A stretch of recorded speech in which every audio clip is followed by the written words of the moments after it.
What is good, people? Welcome back to the channel. KG is back, and we're back talking Leeds United, talking about the season ahead. We've already had the transfer window close, and I'm going to get my esteemed guests' thoughts on that in a bit. First of all, please like the video, subscribe to the channel, of course, drop your comments below, and thank you to Michael Pollard, James Simpson, and Mr. P for the super thanks on the last video. Much appreciate, guys, for the support. But without further ado, let me introduce my guest. He's been on here many times before, and he's back again. It is Connor of One Leeds. How you doing, Connor? All good, man. All good. Happy and always very honoured to be back on KG 1v1. So all good, mate. Yourself? I like how you just, inserted the new name there. That's brilliant. Because, you know what, we've been on the video before and I was the vision man, but, I actually thought known as. So, it's all good. It's all good. But now, listen, I'm good. You know what, the international break, it's always something where when you're on a good run, you don't want it to happen. But I'm kind of glad that we do have it in a way, just so that the new players can bed in new tactical, under Farker, and just get used to everything around. Because it was quite a busy last couple of days of the transfer window, wasn't it? And this is about Leeds United being favourites, and we're going to discuss that. And the only reason why I say favourites, people, is because everywhere I look, whether it's be betting sites or pundits, we are the favourites to win this division, which is, surprising within itself, because we weren't recently relegated. But I think that just tells you how much people believe in this team. But kind of, where do you see us open it up? Where do you see us? Do you see us as favourites for the league? Oh, do I see us as favourites for the league? KG going with a punchy question to start off. I like it. Yeah, man. I think it's definitely between us and another. I think for the favourite for the league. I don't think there's others in it. I think there is just one other. But yeah, I think it's us or them. I think I guess I won't get into it too much. I know this is the whole, what we're going to, the projection of the video and stuff. But I just see KG. What I saw at the weekend was just the depth, man. The depth, and I'm looking at other squads, and I'm thinking, even demoted squads just don't have what we have off the bench, and I think that's probably what's giving us that edge right now. Yeah, absolutely, and we're going to get into that as well, just of our immediate rivals, or who I think are our immediate rivals. Would you agree that both Sheffield United and Burnley are two of them? Yeah. I think it's yeah. I think I go with Sheffield United, but Burnley, yeah, definitely in there. Yeah. So yeah, I mean, and we'll talk about that, and I've got their squads ready to show everyone, just to give more detail, because like you say, Connor, we're talking about a team here, and this goes along maybe with the doubts that some people have with Daniel Farker. People saying, well, if you couldn't do it last year, how can you do it this year with a weaker team? But what people aren't taking into account is that the league is weaker too. And even though we've lost the big players, 40 million pound players, 25 million pound players, we've added some real good quality. And you saw that with Solomon starting on the weekend, looking good. Ramazani coming on, Nonto signing a new contract, by the way, strengthening his commitment without an exit clause. Joseph just getting stronger game by game. And the thing is as well, what I would say to people is, we're going to have people coming back in the team like Schmidt and James that are going to push people off the bench that would be starters in nearly every other team in this division. Yeah, 100%. Yeah, it's going to be interesting to see that bench dynamic, really, with like Joe Gelhardt being on there as well. Potentially, there could be some weeks where he's literally out the squad with James now being there, and obviously you presume Bamford's going to be back within that substitute remit as well. So yeah, man, it's going to be fascinating to see. I think I'm really excited to see how Farke utilizes the bench. I will say that I think this season he's been a little bit more proactive when it comes to the bench options, I think, throughout this season, and I think that's paid dividends so far. So let's hope that continues. I think as well, to him, we have to be fair. He has switched things up, in my opinion, as well. I think he's actually planned for Nonso in terms of how we're going to essentially mold the squad around him. Obviously, with Rutter and Somerville leaving, so you have to give him his flowers for that so far. Yeah, exactly. And I'm just scrolling down the list here, and you look at this team in the championship, and you always have to make that that caveat. If this is the championship, it is very strong. Like, it is very strong. And no matter what, order you want the players in, no matter who's your starter, who's the bench, whoever's coming off is really, really good in terms of the depth that we have. And like you say as well, I think it's already been agreed with Nanto that he's going to probably play more central when everyone's fit. Obviously, he played out wide in the recent game because Daniel James was, injured. But I think when everyone's fit, Nanto in the 10 or maybe Aronson in the 10, they take the role now that, Rutter leaves. Would you agree in that sense as well? Yeah, 100%, mate. Sorry, I'm just looking at those. Is it kg on the kilograms on the end there? I'm trying to weigh myself up against some of these Leeds players here. I think I'm on par with Max Verber there. Quite a bit ahead of Dan James, but that gives you a little bit of an insight onto my weight. The irony is I don't use kgs, and people probably think I would just for the name, but I do things in pounds, man. I'm like old school wrestling. I do myself in pounds and everything else like that. Yeah, so there we are. The American way. Yeah. So yeah, man. I just think remind me on the question, KG. Sorry, I was literally looking at the KGs then. No, it's just in regards to the squad makeup, like you say, Farker's changed it up, and the number 10 spot, because we didn't get one, and I'll get your thoughts on that. Will be occupied by Nanto and Aronson, going forward, leaving occupying the space that Rutter's left. Yeah, I think so. I think it's been interesting how they've been interlinking. I think that someone just commented there and said, like, you disagree on the position. I don't think there's been a position, to be honest. I think Nanto and Aronson have just been really fluid, and it sort of takes you back to Campbell and Buendia, where a lot of people would say it's a cam where Buendia plays, but Buendia would quite easily and fluidly and often go onto that left-hand side or go onto that right-hand side, and then maybe Onel Hernandez would come central, or then Campbell would go on the right as opposed to the left. So there'd be a fluid interchanging. But interestingly enough, like at a certain point at Norwich, you'd get Lewis going on the overlap, similar to Firpo. On that right-hand side, you'd have Aaron, similar to Bogle, for us.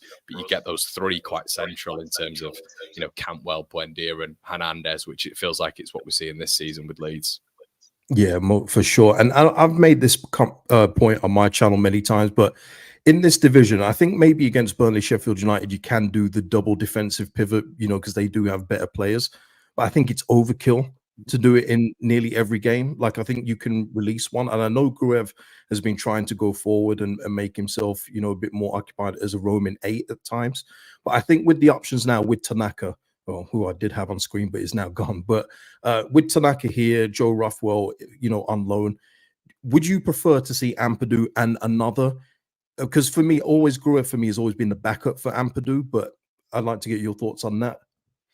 Yeah. I think Gruev. I think we've got to have sort of Tanaka in there, Tanaka and Ampadu. I think you've got a lovely balance there at KG. Look, I'm a Rothwell man. I am a Rothwell man, but seeing Tanaka at the weekend, the balance, how easily he folded into this Leeds side. I was looking at him and I thought, my goodness, you are going to be a problem for a lot of oppositions. And, in a sense, he reminded me a tiny bit of Matthias Klick, but probably on another level in terms of getting forward. And that's probably the nearest comparison we can have in terms of Klick at his pomp for Leeds. But I'm just a massive fan of I mean, he made 20 passes and I think he had a 93% completion rate. And he wants the ball all the time, KG, which is great. I love Gruev, and he's been getting a little bit further forward this season. Don't get me wrong, but I think Tanaka will be much more comfortable in that double pivot. But like you've said, KG, I mean, is there an option potentially? We mentioned Rothwell been in the 10 at the start of the season at points. Maybe this season you could see Tanaka in that 10 and maybe see Aronson hit the bench or whatever. It's going to be interesting to see how you can work that out, because he has played in the 10 before at Dusseldorf. So he's got options now. He really has got options. And if you want to be really proactive, KG, if you want to be really attacking and quick in that transition, put Rothwell at that base with Ampadu and then put Tanaka in the 10, and then you've got a little bit of guile in that central space as well. I think, Tanaka will take care of the ball a little bit better than Aronson too. Yeah, that's the exciting thing. You've just mentioned a whole load of options there. Sorry. What I've said before. No, that's a good thing. It's the fact that we have got so many variations of this team that we can put out, that Farke can actually trust this season in comparison to last year, where he was very, reluctant to use the bench and rotate the team. Like, whatever, combination we go with should be more than good enough to beat a majority of the teams in this league. And once again, for people, just for full context, this is the league. Like, we shouldn't be going to a majority of these teams and thinking, oh, this is going to be difficult. We should be looking at a lot of these teams and think they should be thinking, how do we beat this Leeds United team, Who's going to be playing? Where's Nanto going to be playing? Is Peru going to be playing? They should be fearing us, in essence. It's crazy what's happened to Sheffield Wednesday, isn't it? You know that start Yeah. where they won the league and they beat Plymouth. Do you remember that? I saw, yeah. Since then, it's been a problem. I mean, Luton. They haven't scored a goal since. Yeah, man. Luton down there in 23rd. They have been awful. They've been really, really poor. But yeah, I mean, even look at 9th position. You've got Oxford there. They've had a reasonably decent start as well. But yeah, the interesting part of it, KG, I think, is how the top's looking at this moment in time. You know, but Middlesbrough seems to be maybe a little bit of a surprise package. Maybe they're finally getting it together under Carrick. I don't know, but you know, they look very good against us, of course. But Burnley, I don't know. There's something about Burnley. I've watched them twice. There's something missing. It's no way that team that they had under Company, just in terms of the dynamism in the play, how quick they were, the last minute goals. Their XG actually has been pretty low after the 5 and the 4 they scored, but I think they had 9 shots and they scored all 9, didn't they, in those 2 games? So they don't look as dangerous as they did under Company by far. Still got some players to come back as well. Watford, thin squad.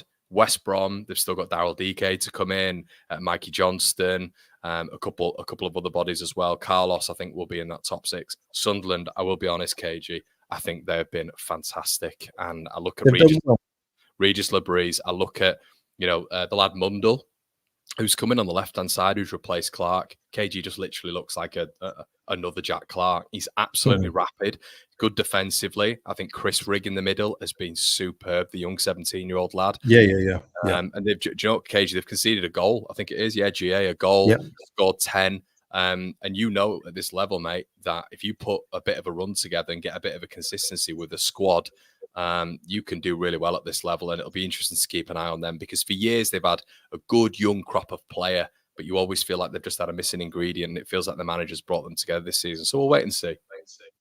Yeah, I mean, in terms of Luton Town, I mean, I've been saying it from the start, and a lot of my subscribers will know I've never believed in them. Never believed in them. The 2 teams that I thought of were Burnley and Sheffield United, and I still think it will be them too. I think Burnley will probably use this break to get things together. They had a very turbulent window towards the end. There was a lot of outgoings, a lot of their key players left. It was funny. I think you may have even seen the tweet, but a Burnley fan saying, "We've got these players, this and this and this," and all the players he mentioned in the tweet have now left. So you know, they don't have them anymore, but they've still got a very good base when you look at their team in terms of, you know, James Trafford is a young goalkeeper. I think he's still very green for me, very error prone, but he's going to get better. But you know, Joe Worrell at this level is solid enough. I wouldn't want him at my football club, but I get it. Bashir Humphreys, who we were linked to, Connor Roberts, who obviously everyone will know from his time here, Jordan Bayer, I do like him. Bayer was good in that Company season, wasn't he? Yeah. That's what I mean. That, you know, they've still got a few of them left, but they also, you know, Sarmiento. Yeah, he's your man right here, Josh Brownhill, the legend, Ballon d'Or. Xavi of the... No, but you know what? He is good at this level, though. So I'm not going to take the mick. He is very, very useful, and I was kind of hoping that the Premier League interested in him was going to materialize and he'd leave. But fair plays to Burnley that, you know, they kept hold of him. Of course, Hannibal, who they've brought in, Masengo at this level is decent. You know, Rodriguez, the wily man, Manuel Benson, who they tried to link with us, never. Jaden Anthony, Lyle Foster, Mike Trezor. So, you know, they've still got a very good team, and you've got to think at some point, this little thing that they've gone through, when they settle down again, they'll come back and be one of the best 3. Would you agree with that? Yeah, they're going to be top. I think when I think when they come back into it, and you know, it feels like it's a bit of a process right now where they're, I don't know, feeding themselves into it, and you know, it's a brand new squad getting together. Really, they've had a lot of players who've left it. I think Collie Osho was interesting. I think Wolves were after him, weren't they? And they were trying to get that one wrapped up. They couldn't get it done towards the back end of the season. Lyle Foster, I thought was going to be out the door. That didn't happen, annoyingly. But they've got a good base, KG. They've got a good base. And interesting, Anthony's already starting for them. Connor Roberts in there at right back as well. But the bench, once again, Manuel Benson, Jeremy Sarmiento, Jay Rodriguez. I still wouldn't trade it for our bench, mate. Still wouldn't. No, absolutely not. No. And then let's move on to Sheffield United. I mean, I don't think there's any need to look at Sunderland and West Brom, quite frankly. I mean, I know you mentioned about Sunderland, and yes, they've started well. I just get the feeling they're going to fade away. Obviously, Do you think? time will tell. Yeah. I think that at some point, though, they won't be able to keep this up just purely because of the depth that they don't have in their squad. Very young team as well. Very yeah, young. Yeah, exactly. Yeah. But Sheffield United, as you know, Michael Cooper, he's their new number one. They've still got Gerbich, which is surprising. I thought he would have looked to leave after relegation. You know, he's come from Atletico Madrid and now he's second choice at Sheffield United. But I think that they've got some very, very good options. And I think for me, Sheffield United, just saying this, I think that if it's us and them for the top two at this point, as we speak today, I feel like that's going to be the top two.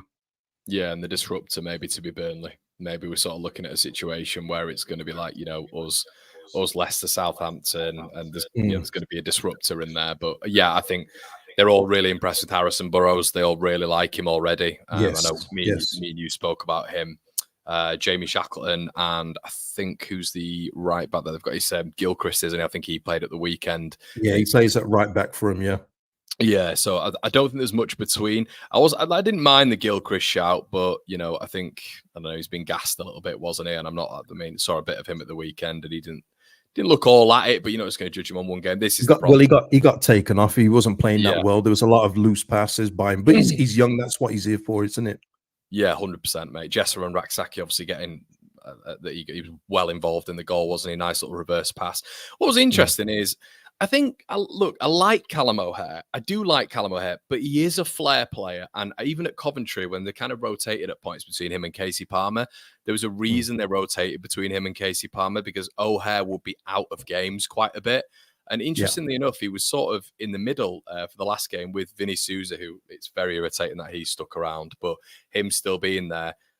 And, you know, and they put Hamer on the left. And I was thinking, why on earth are you putting him on the left? And I just think maybe O'Hare would have to be sacrificed in that system to get the best out of Gustavo Hamer.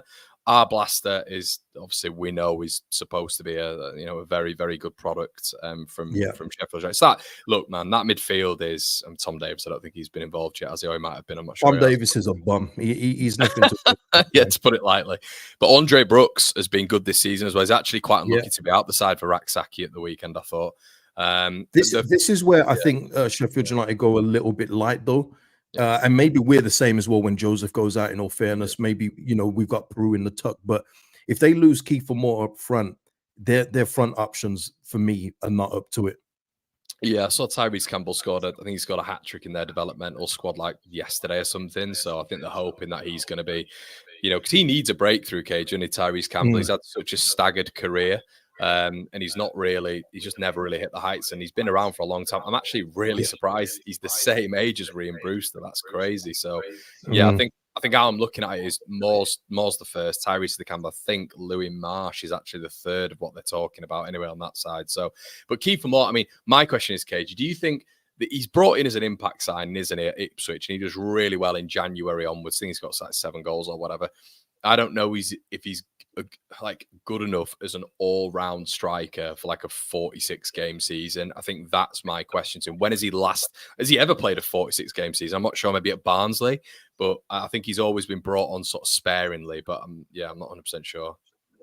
Yeah, I mean, that was the thing with Kiefer Moore. For me, that's what he was for me. When I was suggesting him in January, it was like, he's the missing piece of what we need. He's that big old battering ram that we don't have. We don't have that physical presence. I would like to get him now. If you're offering me him at the start of the season, I said no. I don't want him from the start of the season. I don't need him on a permanent deal. But he's taken a bit to settle in, because what it is with Sheffield United, because I've watched every game they've played so far, is that they've got a lot of good players, good movement around, like Vinny Sosa at this level as well, by the way, really, really good. But what it is he's not getting into the areas where he should be. Harrison Burrows put in one hell of a ball the other day. I mean, it was perfect. Like, just lovely across the 6-yard box. He was nowhere to be seen, because that's not his game. He's put it up in the air to me. I'll hold it up. I'll head it on. I'll do all that stuff for you. But if you're asking him to go off the shoulder, he's got no chance. He moves in treacle, doesn't he? But I still think there's more to come. I think that he's just waiting for that goal to get it off, the weight off his shoulders, because he looks a little tense right now. I'm not going to lie. But when you're talking their other options, Brewster, I mean, I've said it before with Sheffield United. They're so lucky they're Sheffield United, because if we were to spend 25 million on Brewster and he returned 3 goals during his whole time, we'd get absolutely killed on all the platforms, Talksport, fans, everything. They're just very lucky that they're Sheffield United. Yeah, yeah. I think they've also there's a significant come down from Ollie McBurney to Kiefer Moore. I think there's a big come down there. And McBurney at this level as well, I think he's a little bit more of a complete striker. I think you're right. I think they're gonna have to do something in January. I think Kiefer Moore will do okay, but I think they're going to need a lot more up top, to be honest. But maybe it's Tyrese's. I feel like with Wilder, he is that manager who potentially might be able to get the best out of Tyrese Campbell, but we'll wait and see. And you know, someone in the chat actually asked about where does let me just get his name. Where does Verber fit in? But that's the beautiful thing in terms of Max Verber, because you know, we heard the rumors about him possibly going back to Gladbach on loan and everything else like that. And from a footballing standpoint, I understand it from Max, because he'd be first choice in the Bundesliga, whereas in the English second tier, and he's backup, and quite clear backup as well, because Strauch has been unreal. He's been brilliant, Pascal. You know, Pascal is growing in stature, both physically and on the pitch, with every game that passes. So long may that continue. But that's what I'm talking about in terms of our options. We've just gone through our other promotion rivals. They do not have a Max Verber as a backup centre back. They just don't. Yeah, they don't, mate. You're right. And the 16.8 million is what he was valued at. Yeah, I think it's you are quite right. I said that on a stream this morning, that he is the depth of which I can't. I mean, so another fan came on to my stream this morning, and I just said, look, can you find another centre back at this level who's got the pedigree? You know, he was in Gladbach's top 3 players last season, played pretty much well the majority of minutes for them as well. They wanted him back as depth as a left centre back. I think that is, and just a centre back in general, I think that's it's a very good backup. And what I would say is in January, it's going to be interesting to see what happens, because I wonder if he's going to try and push for that move, and if a certain someone gets offered another contract at Leeds United, I wonder, who also fills a left centre back void. Yeah, I've got the feeling if he's not played enough, and I don't think he will, if as long as Strauch is in this kind of form, then I do envision like maybe a move in January, and then we get in somebody else, because obviously we'd need to replace him.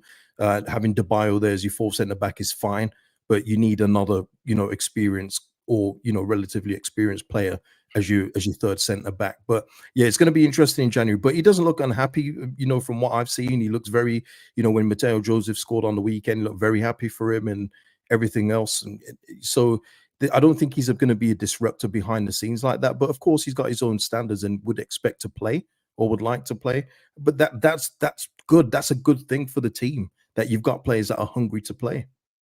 Yeah, man, 100%. And look, we've got the players who are hungry to play is exactly what you want, isn't it? Because it pushes everything, it drives competition. Can I just pick out a quote, mate, that I've apparently said in the comment section that I need to just get into? Yeah, go for it. Gilgallen said, "I love Gruev, quote Connor, and that's why I don't listen to his channel, because that's like, mate, I don't know what you're referring to. I don't even think I've said I love Gruev here, but if I have said I love Gruev, listen, I love every Leeds United player. If they put on a top, put on a white shirt, yeah, I love them. I don't care. I'm going to support them. That doesn't mean I rate them. But look, Gruev is a decent player. I like Gruev, but I'm just not as hyped up on him as everybody else. But it sounds like you've got a little bit of an anger message there, mate. But yeah, that's fine. If you don't want to listen to the channel, that is absolutely, and Scargill in there as well. If you don't want to listen to the channel, that's fine. But there we go. Hey, listen, guys, this is my guest, man. Be respectful, please. But look, I've never heard Connor say he loves Gruev. I'll be real with you. I've never heard that in my life. Apparently, quite the opposite. Quite the opposite. But in terms of that, I mean, speaking of somebody else, how do you feel Brendan Aronson started? Because I know you weren't too sure about him. Yeah, I think he's been good, mate. He's been good. He surprised me. A lot of players surprise you, and that's kind of one of those good things with dropping down a level. I think Dan James has been in there with one of the players that has surprised me as well over the past 2 campaigns. And Firpo's another one, mate, who, wow, I mean, what a transformation we've seen from him. But Aronson's been good. Still think I think in that number 10 role, I think his weight of pass isn't quite where we need it to be. His vision, sometimes I'd like him to get his head up more. I think there's a definite similar comparison there between him and Dan James, just running with the with your head down. I think, yeah, that the technicalities of a number 10. I mean, you know what a 10 encompasses. You need certain attributes for that position. It's one of the most important on the pitch. I'm not sure he has that, and I'd rather a more technically proficient player was there in Willy Gnonto. But so far, he's been decent, mate. I don't want to overhype him too much. He's been good, but I think we'll wait and see. I think there's got to be a bigger sample size. What about yourself? Yeah. No, I think he's been good so far, and I think there's more to come. I think he's going to have games though where he won't be involved because he's not that kind of player. He's not going to be influential like Jorginho, who'd come back deep and win the ball back and drive us forward. We know we're not going to have that, and I'll get your thoughts about Danny Farker's comments about not getting the 10 and utilizing other tools. But we're going to have to do something different with both Gnonto and Aronson in that position. It's going to be completely different. Yeah. But I think what he's given us so far are moments, and at this level, that's all you need. He's avoided all that stuff about trying to run into people, winning free kicks. He's got better with that. So, that is a plus, because that was the thing that was annoying me in the Premier League. He kept doing it, and it's like the referees talk, Brendan. You know what I mean? They're going to mark your card, and he's improved that. And I think at this level as well, just with the way that he runs, and he's a bit of a space invader for me. And at this level, with the defenders that are in this league, I think he's going to be more than fine. I think he's going to get some decent GA this season. I do. Yeah, man. I mean, even in the game at the weekend where I think the ball bounced to him and he hit it straight at the keeper, but it's like, where has Brendan Aronson come from there? He kind of just the good thing about him is he drifts into positions a little bit, and I think that's a real positive of his game. And if you're getting those three attacking midfielders now coming forward just centrally, and it feels like with Mano Solomon, he's constantly going to cut inside constantly, which is fine. But then if you're getting Gnonto there as well, you maybe get a Ramazani or whoever's going to be on the other side, and Aronson, they're all going to be inverted. So you're going to have to massively rely on those overlaps from the fullback. But that might help Aronson as well in being a bit of a disruptor, I'd say. And just on the transfer window, because Daniel Farker did speak about it.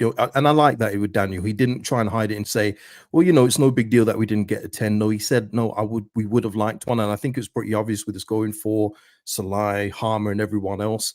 But there are more than enough tools here to get it done. But what did you think of the window? What did you give it a grade? Yeah, I did. I gave it a it's going to sound pretty poor now, but I gave it a 6.5. I gave it a 6.5, and my gap was the goalkeeper. I thought there could have been competition there. I look at Cooper, who went to Sheffield United for £2 million, and I thought that could have been a lot better. I might have bumped it up to an 8 there. I feel a striker would have taken it up to a 10 potentially, to give a little bit of challenge to Matteo Joseph there, whoever that may be. But yeah, I'm giving it. I'd sort of give it maybe a 6.75. But yeah, it was 6, just below a 7, I'd say. What about yourself? I gave mine on the transfer rate video, people. So if you want to get into detail of that, please go to that. But just for Connor's sake, I gave it a 5.5. Okay. You'll always get minus points for having Bamford here. That's automatic. You could gain some though if you tried to move him out, but there was no evidence of that from opposition side reports. So you have to get reduced for that. The goalkeeper as well, like you, I feel like if we had sold Meslier, then you're probably getting a Harmer in. There's no problem trying to get the money together for a Harmer or who else you're trying to get. Sorry, I forgot about the 10 as well, mate. The 10 would be in there for me as well. That'll prop it up. I had 3 positions which we didn't do. So yeah, 6.5. Yeah, that would have bumped it up for me. I was glad. I don't know anything about Schmidt apart from that game that he played last before he joined us. Never heard of him, but I'm glad that they addressed it and got another fullback in, because that was a primary wish of mine. And I just think as well with the players that left and the players that have come in, like a Solomon, like a Ramazani, I think they've done really well. But now the rest of it for me, because what I base the transfer window on is the quality of players that's left, come in, who's remaining. But then the rest of it now is on the coach. So now it's on Daniel Farker to get this melting pot together and make it work. Because, when people say you've had a 10 out of 10 window, if you fail, that doesn't mean you've had a 10 out. That doesn't make it a less of a window. It means something else has gone wrong.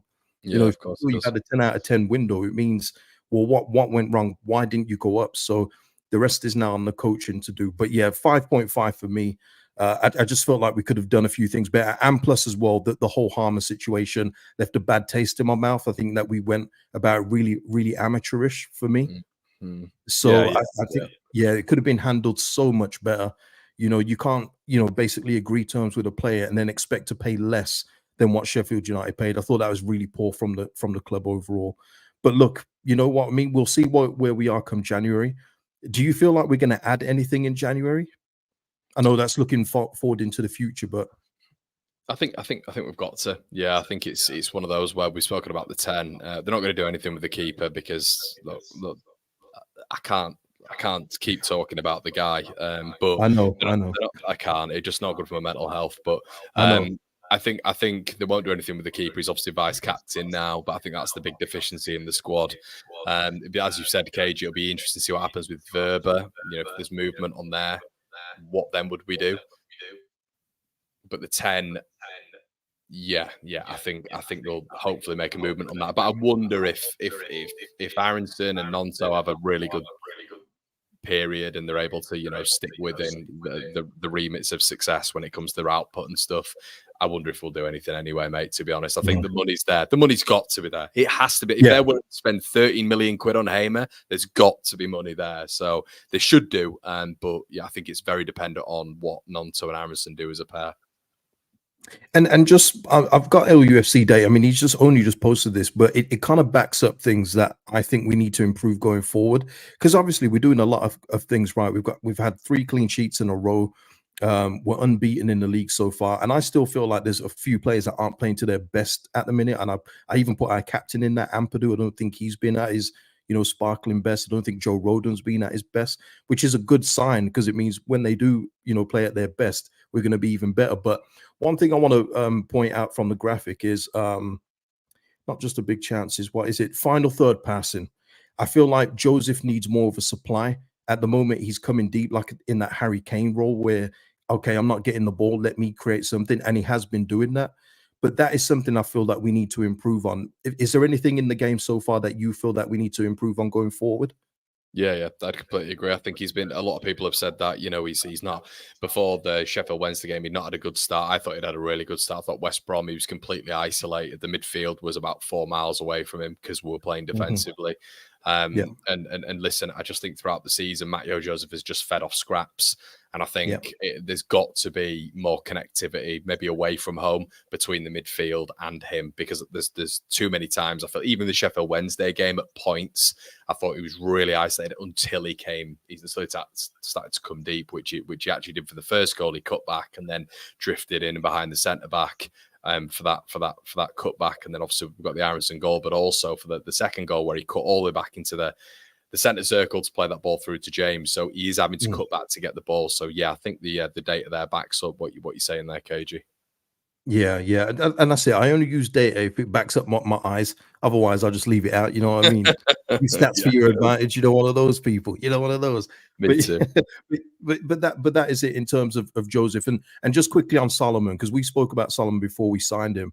There was one point in the game where him and Nonto were on the counter, and Solomon fell over, and I went, "Oh no!" Because you can see what he's going to do in this division. It's going to be a cheat code if he stays fit. I think the more games he plays, he's going to get even better.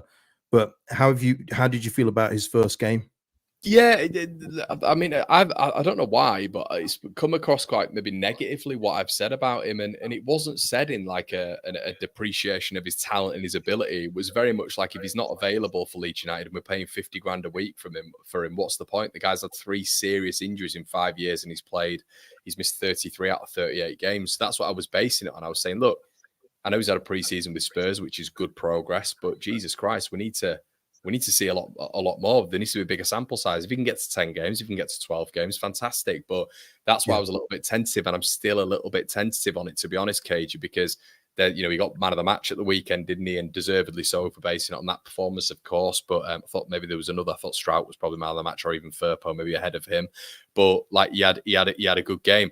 I think, interestingly, I spoke to a Spurs fan about it, there's a journalist actually reporting down there, and he said that the only thing with Solomon is he can become quite highly predictable. Caveats to that is he's in a division below and he shouldn't be playing at this level. And and also, Christensen Somerville used to be exceptionally predictable in what he did. It was all about stopping him do that, which teams couldn't do. But I did think as soon as, and I was saying it on the watch on KG, as soon as he started, I said he had the ball, he was up against Jarvis and Louis Coyle. And I thought Coyle actually had a pretty decent game up against him in the 1v1 duels. I said, go on his left, go on the left, go on the left. And as soon as he went on the left, because it was unpredictable, he put that ball in for Joseph near post, bang, 1-0. And it's that unpredictability, I think, because what we don't want to do is become really predictable and clustered inside that midfield. It's going to be an advantage for us creating chances because there's so many bodies flying forward, and especially us being able to get in between players in that midfield space. But I think we've got to make the right decisions in that phase as well. But he looks like a major talent, mate. But let's get him to 10, 12 games hopefully. Yeah, I'm the same in terms of his availability. When he went down and was laying on the ground, I was like, oh God, is he done already? But it was just a case of the move breaking down and being disappointed. I was like, oh, thank God. But I understand that in terms of fitness. That's the thing that just keeps on popping into my head. It's because it's been knees. You know what I mean? It's a serious injury that he's coming back from. But look, predictability for me isn't a bad thing. There's some of my favorite players have had the same moves. Thierry Henry, he basically trademarked that cutting from the left. You knew what he was going to do, but how many people stopped him? It's one of those. And even like you say, Somerville last season, that was his signature, and it worked. He got 21 goals. So in those kind of cases, for me, it's not a bad thing if a player is predictable, especially at this level. I got to say that as well, because like you say, if Coyle had a decent game, what are the chances that the teams at the bottom are going to have a decent game against him? They're not going to be able to handle him, and that's the advantage of being in this division. And just saying as well, Ian, this because this is something I've said in terms of the team. If we had gone up last season, we would have had a very good base to build from. And that goes with the sales that we made: 40 for Gray, 40 for Jorginho, 25 rising up for Somerville. That's a lot of expensive talent there. And we need to get promoted first, and that's always the first protocol. But now there is going to be a lot more work to do next summer. Would you agree with that? Yeah, I get what Ian's saying as well to an extent, but if you've got him in the negative, and he's a net negative with what you've got now, because look, he's kept clean sheets, but I think that's much more of a team yes, defensive display for me. And a lot of that, how much did Hull have really? Like 1 or 2 shots on target? We kept the ball away from our goal. He made a save. It was straight at him. It was a good athletic save. He was off his line quickly. Nice little explosiveness there when it comes to getting to the ball, but I'd expect him to make that save. I really would. And I don't want to give him flowers for just obvious saves that he should be making. But I think it's interesting because he's saying, Ian, even if you're looking at last season and the margins for error were so small, corner kicks, I think the margin could have been, we could have had a little bit more focus on that. I mean, last season, and that might have got us, a few more goals. Your post Strout been out, it was terrible. And once again, we've had about 117 corners now, still no goal. So I think that's got to be developed on, of course. But I think with the goalkeeper, that's another massive margin, because last season, I think goals prevented, he was something like -5-6. His save percentage was something like 61%. They are big differentials when you're going for top 2. They're huge outliers. So if you've got a goalkeeper who's at like a bottom 10 average in the second tier of English football, and that can be bumped up in a transfer window to not even, it doesn't have to be top, it can be top 7, top 8. It doesn't have to be amazing, but top 7, top 8. That's a massive incremental advantage you've made on your squad. So that's what I've always spoken about with Illan Meslier. It's like you just make that incremental improvement on a goalkeeper and you'll see mass improvements during the season. That's why so I'm not 100% sure I agree with that, Ian, because if he's at a goals prevented of as a -5, point whatever it was, that could be the difference between 6, 7, maybe even 9 points. You just never know.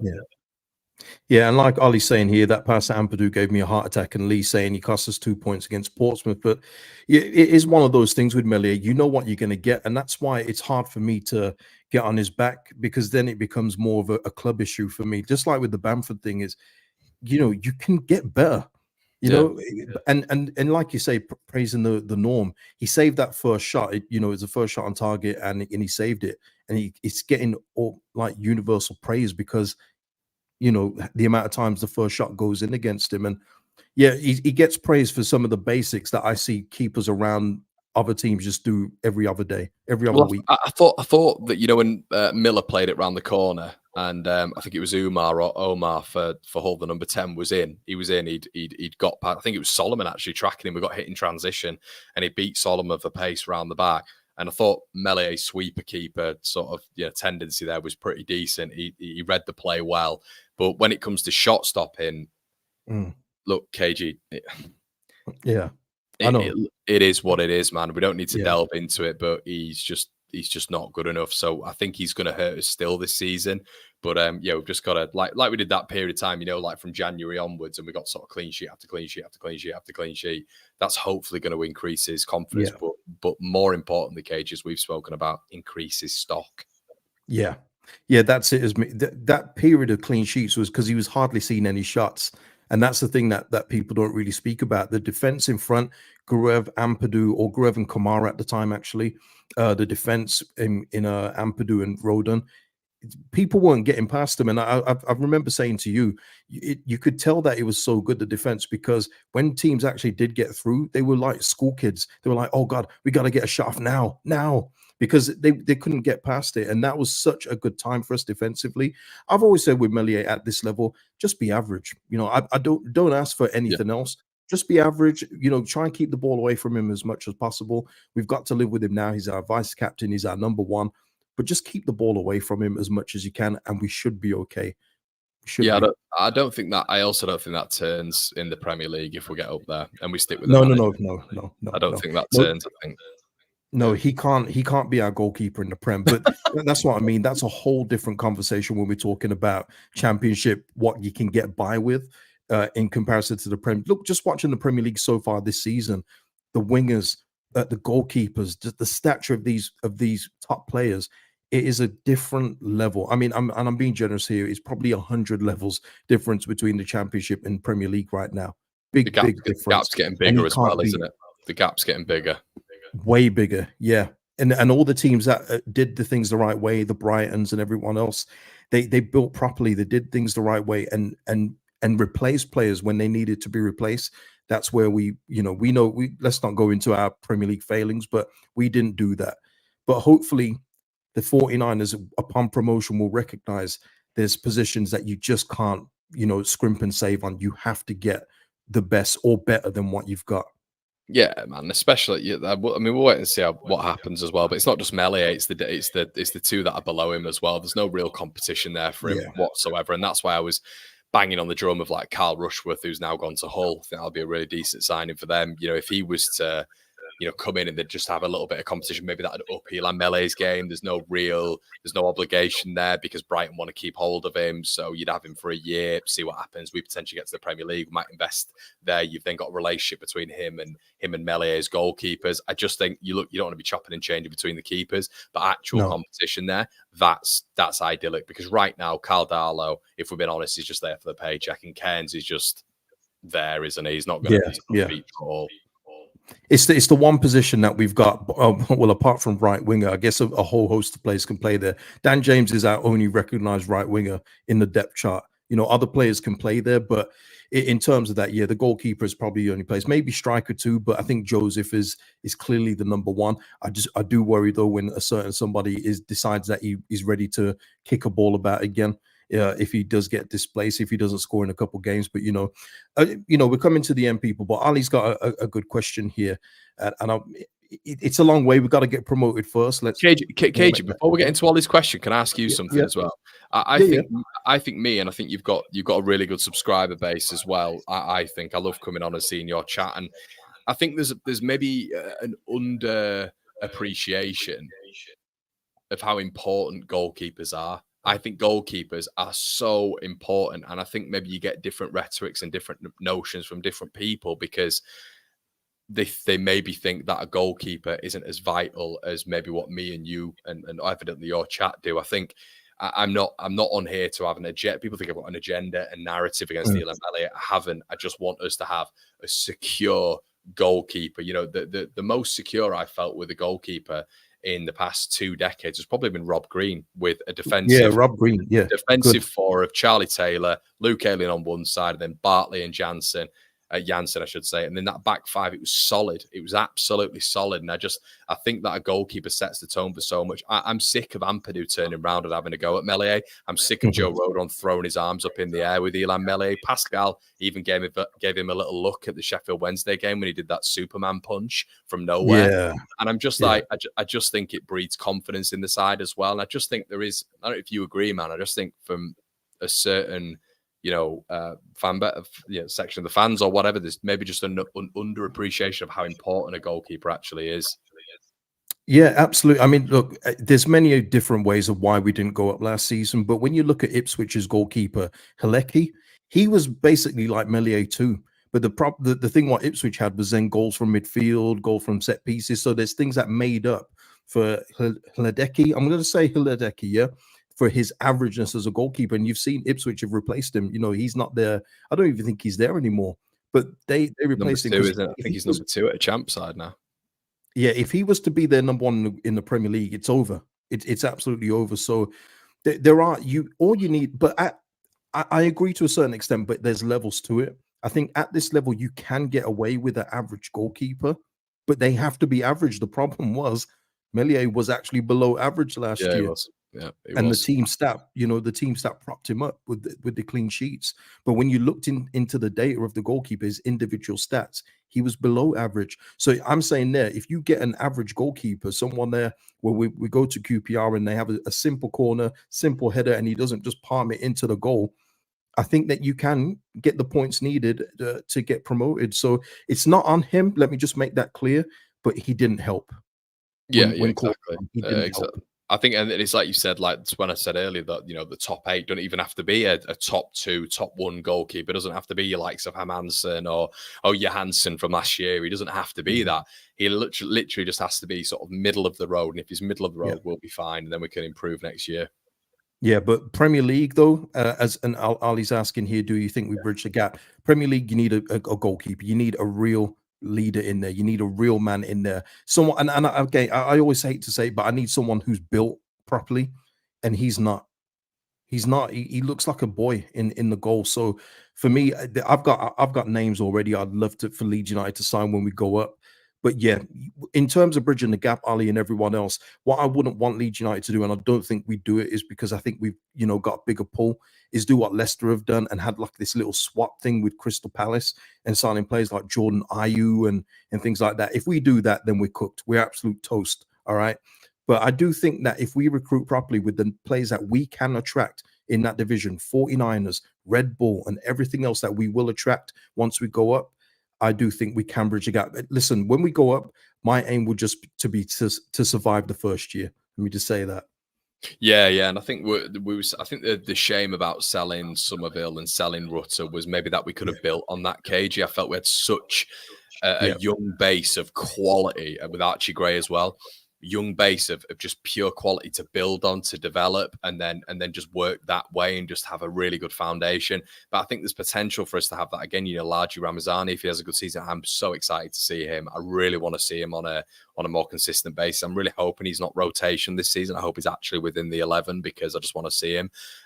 Manor Solomon, potentially we could go up to the Premier League, and we'll wait and see how his season develops. But there could be potentially, if we were to bridge the gap, of bringing him on a permanent signing. We've seen Ipswich do that with Chelsea when it comes to Hutchison. So yeah, I mean, there's and then you've got a good foundation to replace the foundation you had. Solomon, Largi Ramazani, Matteo Joseph if he has a good season. Ethan Ampadu's still really young. Pascal Strike, you've got a really, really good foundation there. But you're right, KG, the bits where you bridge the gap are the fundamental weaknesses, and it's so interesting now because I know there was different systems and it was different way of playing, but there'd be conversations bridging the gap. There'd be conversations with the manager. There'd be conversations with the fullbacks. There'd be conversations, you know, with the central midfield, you know, but there's a good foundation there with, you know, like Al Tanaka who's come in and obviously, you know, Ethan Ampadu next to him. We're not jumping the gun here, but there is a lot of really good like potential there of which you can build on. So, but there is fundamental positions that Leeds would have to improve on, I think. Yeah, the fullback for me is pretty easy. I think we definitely have to get another right back in. Yeah, me Into too. a more you know, defensive-minded right back to complement Jaden Bogle. Probably start over him in all fairness. But the left back, I'm gonna stay on it. I want Junior Firpo to help us go up, and then I hope he gets his move back to Betis and have a nice day, But Junior Firpo. this is the problem. I think as fans, we've got to be level-headed and look at how it might pan out, but we've also got to remember how it was. You know, I get it was tumultuous. We had manager after manager after manager. I understand that towards the end, but we've got to remember how that was going. We've got to remember Junior Firpo up against these Premier League wingers who've only developed. Jaden Bogle, what do we hear from Sheffield United fans? Excellent going forwards, even in the Prem. By their standards, they didn't want to let him go, but defensively, nowhere near good enough. And I like Bogle. I'm a big fan of him, and I think he'll get 8 to 10 goal involvements this year. I think he'll be decent. But I think even at the weekend, KG, I took a step back and was watching for periods Liam Miller just cooking him, and I was thinking, yeah, the Premier League, this could be long. So there's definitely and you know, Elan Mele as well. You know, I think there's got to be fundamental developments if we get there. But are we arrogant talking like this, KG? We're not even out of the division yet, mate. Bloody hell. Hey, we wouldn't be Leeds fans if we weren't arrogant. So let's just you know, it's all good. But no, obviously we'll continue that conversation much later. We've got to get the job done first, people, and that's the important thing. But listen, people, that will be the show today. Thank you, Connor, for coming on. I hope you've enjoyed it today. I have indeed, my friend. Always good to come on and chop the change with KG. One of my favorite things to do on this platform. So make sure I'm sure you're all subscribed to his channel anyway. And big up to Parrot House for the super sticker, always supporting. Thank you so much for that support. Guys, I don't know when the next video is going to be. It's the international break. But listen, people, if you like the content, please like the video, subscribe to the channel, drop your comments on anything discussed below. And I'll see you in the next one, people. Peace out.